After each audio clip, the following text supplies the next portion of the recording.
If you refrain from giving your opinion, it could change your life. It changed mine. I'm a recovering, arrogant, opinionated know-it-all. And you might have someone in your life like that. Maybe it's you. But today, I want to share with you a simple way that I found happiness and peace in a world that's riddled with opinions and conflict. I call it the 30-day opinion diet, and it's a detox for your mind, not your body. Now, the dictionary defines opinion as a view or judgment about something not necessarily based on fact or knowledge. And that's important because we accidentally relate to our opinions like they are true or factual, but they're not. Facts are factual. Opinions, those are just interpretations, point of view, preference. And our opinions are emotionally charged triggers that have the potential to create conflict and rob you of your peace of mind. I'll share some personal stories about that later. But let me start with a question. Have you ever considered what would happen if you stopped giving your opinion for the next 30 days? Now, I propose that you would rise above the anger, conflict, and hostility that is so prevalent in the world today. And as a result, I believe that you would experience what I did: more peace, more harmony, happiness, satisfaction. So today, I want to encourage you to run a personal experiment. Stop giving your opinions for the next 30 days and see what happens. Now, don't freak out. I'm going to give you 4 suggestions to help you in your process here, okay? But I think that you're going to be shocked to discover that opinions are the source of your suffering, not the circumstances of your life. That opinions are the source of your negativity, not the political environment, not the state of the economy, and certainly not the people in your life. For me, the real surprise was the discovery that there are no jerks in the world until you show up and label them. And it turns out that people aren't anything until you give them a label. Good, bad, right, wrong, ugly, pretty, stupid, smart, terrible, amazing. Those are just arbitrary interpretations based on your personal preferences. Now, don't get me wrong. I'm not saying that people don't do bad things. Of course they do. But this is not the focus of our conversation, so put that aside, please. The focus of this conversation is the impact of your opinions on your well-being. And I'm proposing that your opinions are the source of your suffering, not the circumstances. And that's a tough pill to swallow, but it's one that dramatically improved my life and the lives of thousands of my clients over the last 30 years. You see, I've been in the human potential space my entire adult life. Not in a university teaching, not in a lab doing research, actually in the trenches, in the clients' offices, on the phone, leading workshops day in, day out, coaching and advising thousands of people who were committed to living a life of happiness and success, what I call enlightened prosperity. And as a man who's been accountable for thousands of people and their happiness and success, I've been confronted with some really challenging questions, like, if your opinion is the source of your suffering, why are we so compelled to give our opinions to create more conflict? Why do we hold so tightly to opinions that pit us against the most important people in our lives? And it's almost like an addiction, isn't it? I mean, come on, haven't you been commenting in your head about what I've been saying as you've watched this video? It's like a compulsion. Judging, assessing, analyzing, commenting. And when was the last time you went 24 hours without having an opinion? Without even thinking about it. We give our opinion on topics that we don't even know that much about. Politics, sports, religion, the economy, world affairs, what Betty did at the party last night. We just pontificate. We give our interpretations. We say what we think. We argue and often take an opposing position with no regard for the long-term negative impact on our reputation and, more importantly, on our well-being.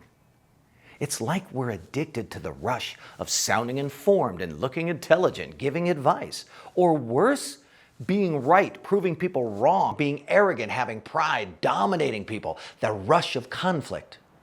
Can you think about a time when you won an argument? There's a payoff. There's an emotionally charged trigger. The body rewarded you with a satisfying cocktail of chemicals that reinforce your desire to argue, fight, and take a position. Opinions are the source of conflict, argument, and strife. And that's bad for your health. According to the American Institute of Stress, Negative attitudes and the feelings of helplessness and hopelessness can create chronic stress. And did you know that stress upsets the body's hormone balance? It depletes the brain chemicals that are required for happiness. And it actually damages your immune system. I experienced this firsthand. Look at this photo. This was an incredibly stressful time in my life. I almost went bankrupt in the 2008 financial crisis. The doctors were bewildered. I mean, my face was literally breaking out in hives. They couldn't explain it. But when I surrendered my angry opinions about how life was unfair, my face cleared up. Of course, I realize this is an anecdotal story and not medical science, but I'm going to recommend that you run a personal experiment and go on the 30-day opinion diet and see what positive results you can create. I have 4 suggestions that have worked for me and countless others, and they'll probably work for you too, in my opinion, of course. Suggestion number 1, stop commenting on government officials and their decisions. Think about the people running your country right now. What emotions does that create for you? Some positive, some negative. It depends on your opinion about who's in office, right? But your opinions are completely made up. And they trigger negative emotions. And it seems like other people or circumstances trigger or activate, but it's your opinion about the people or the circumstances that activate your emotional triggers. Therefore, if you want to dramatically improve the quality of your life, it's just practical to learn how to change your opinion to create the emotions that you want. And over the last 30 years of working in the trenches, I created a methodology called the Rapid Enlightenment Process. And it's a method to get your mind to quiet down so you can be at peace and focus on what really matters to you.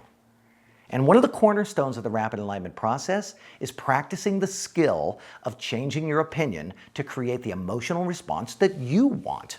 Now, I got a fancy name for it. I call it Recontextualization. But I got a philosophy. If you're going to make things up, you might as well make things up that create positive emotions for you. So let's start with this question. Do your opinions about government officials make you happy and fill you with joy? Because if they don't, consider creating a new perspective that gives you positive feelings. But to start, let's just make it easier. I'd recommend that you give up your opinions for the next 30 days. Get some distance from the emotionally charged triggers. Most importantly, though, stop pretending like your comments will change the situation. They won't. You want to create change? Get involved. Join a political action group. Start a petition. Make your voice heard in a way that shows the world you mean business. Suggestion number 2. Stop giving your opinion about global issues and the state of the world. Global warming. What's your opinion? Real? Fake? How about communism, capitalism, socialism? What about world hunger? How about sex trafficking or war? Isn't it crazy? You have opinions about every one of those things, and yet there is no possible way that you are a subject matter expert on all of them. Come on. When I was in my 20s, my mentor told me that I had a monkey mind, and I just laughed. I said, you know, other people have a monkey mind. I have a belligerent drunk monkey just blurting out crazy things all the time in my head. And the idea stuck. Back in 1991, I started calling all that arrogant, opinionated, uncontrollable talking in my head the drunk monkey. And it turns out it is belligerent. It has opinions on everything, including things it knows nothing about.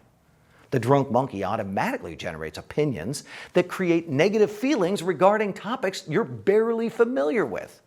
Even worse, did you know that you have a tendency to interpret new evidence as confirmation of existing beliefs or theories? And did you know that we ignore or refute information that conflicts with our beliefs or theories?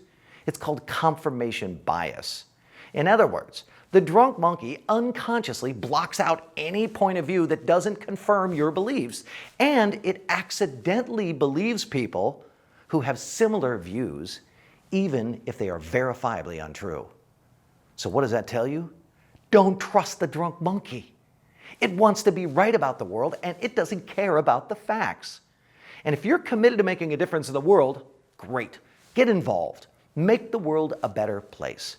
But to sit in your house moaning and complaining, posting your opinions on social media, criticizing the rest of the world for not doing what you think is right, that's just crazy. Stop wasting your time giving your opinions for the next 30 days, and then start using your time to focus on what will make a difference in your own life. Suggestion number 3. Stop pretending like you are an authority on how life is supposed to be. Now, I have experienced a lot of pain over the years, and at the heart of it has really been my opinions about how life is supposed to be. And it turns out that life doesn't care what I think. For example, in my 20s, I was really angry with my father. My drunk monkey was really drunk. It could spout off a long list of belligerent reasons why I was right and he was wrong. But thankfully, I was driven to resolve my anger and my stress. And with a lot of inner work and reflection, I had a realization in my 30s. I was an arrogant, opinionated know-it-all. And here was the shocker. That's what I hated most about my father. I discovered that the things that we don't like about other people are just the things that we don't like about ourselves in disguise. That there's nobody out there. People are a mirror of what's in here. I remember calling my dad at age 36, and I just asked him flat out, "Dad, have I been a jerk to you my entire life?" Without hesitation. He said, "Yes, you have." Oh, my heart sunk because I realized he was my number one supporter. But up until then, my opinion was he was my number one enemy. If you do a 30-day opinion diet, I suspect that you're going to discover that the drunk monkey in your head fills you full of ideas that imply you're the ruler of the universe and that all people should bow down to your infinite wisdom, like somehow you got it all figured out. Newsflash, no one's asking you to give advice on how everyone else should live. Your opinion about how people should conduct themselves, their morals and values, what's right and what's wrong, is just your best guess. Unprovable dogma, made-up stories. Please stop pretending like you know how things are supposed to be. You don't. Your guess is as good as anyone's. In fact, just take a 30-day break from telling us all how life is supposed to be, and then maybe someday you and the drunk monkey can get together and write the ultimate book of wisdom on how everyone else should live. Until then, I would recommend the 30-day opinion diet to restore your happiness and your well-being. Suggestion number 4. Practice accepting those things that you cannot change and focus on what you can change. A primary tenet of the rapid enlightenment process is to practice total and complete acceptance of all circumstances, all people, including yourself, because it leads to peace. It turns out that what you resist will persist and what you accept will transform. And like I said, I resisted my father for 36 years. But my resistance didn't change his behavior.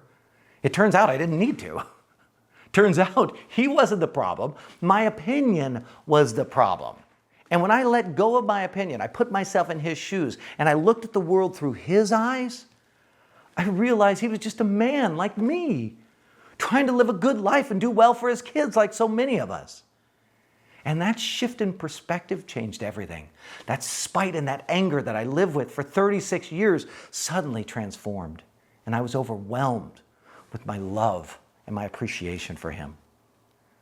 I said, "Dad, look, you've had my back for 36 years. Now I got your back." That changed everything. But he didn't change. I gave up my opinion and it changed my life. And I believe it will change your life too. So I'm going to ask you to do what I did. Just let it all go. Let the world be in conflict over how things should be. Let everyone in your life off the hook. Accept them as they are. Just admit that your opinion is the source of your conflict and your agitation. And then use all that extra time and energy to change your own life. Can you imagine what would happen if the entire world did the 30-day opinion diet together? All I ask is for you to be an example. And then let your results inspire others to do the same. So give it a try. You can use my 4 suggestions or come up with your own. I don't have an opinion about it. But it all starts with you. Make the decision to do the 30-day opinion diet starting today.